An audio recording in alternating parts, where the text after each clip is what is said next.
जय हिंद। तो 29 जुलाई 2025 को इंडियन पार्लियामेंट में ये ट्रम्प की पोल खुल जाती है, जिसमें पता चल जाता है कि ट्रम्प ने इंडिया पाकिस्तान का सीज़ फायर नहीं करवाया था, जिसकी वजह से ट्रम्प की इंटरनेशनल बेइज्जती हो जाती है। जिसकी वजह से ट्रम्प इतने बुरा मान जाते हैं कि अगले ही दिन इंडिया के ऊपर 25% का टैरिफ लगा देते हैं। इंडिया के साथ साथ उन्होंने और भी दूसरे कंट्रीज़ पे 25% का टैरिफ लगाया था, लेकिन वो कंट्रीज़ यूएसए के सामने झुक गए, जिसकी वजह से और उन्होंने यूएसए के साथ एक ट्रेड डील फाइनल कर दी, जिसकी वजह से जो उनका टैरिफ है 25% से डायरेक्टली 15% तक घटा दिया गया। लेकिन इंडिया यूएसए के साथ ये ट्रेड डील फाइनल नहीं करता है, क्योंकि अगर इंडिया यूएसए के साथ ये ट्रेड डील करता तो यूएसए इंडिया के एग्रीकल्चरल और डेयरी मार्केट्स में भी एंटर कर जाता, जिसकी वजह से जो लोकल इंडस्ट्री उसमें बहुत ज़्यादा इफेक्ट पड़ता। तो इंडिया इस यूएसए के इस बुली के सामने नहीं झुका, जिसकी वजह से इंडिया के ऊपर अब 25% तक का टैरिफ लग चुका है, जिसकी वजह से अब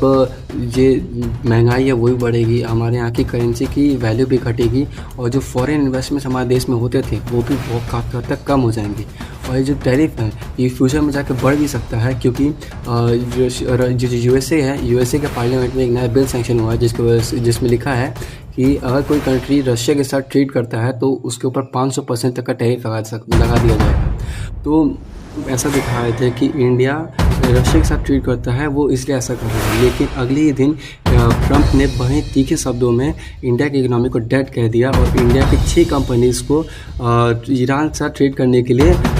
सैंक्शन कर दिया और प्लस उन्होंने पाकिस्तान के साथ ट्रेड डील भी फाइनल की थी, जिसकी वजह से साफ जाहिर होता है कि इंडिया पाकिस्तान का सीज़ फायर रोकने का क्रेडिट ना मिलने के कारण ट्रम्प का ईगो हर्ट हो गया है। ब्राज़ील ने भी इंडिया के जैसे ही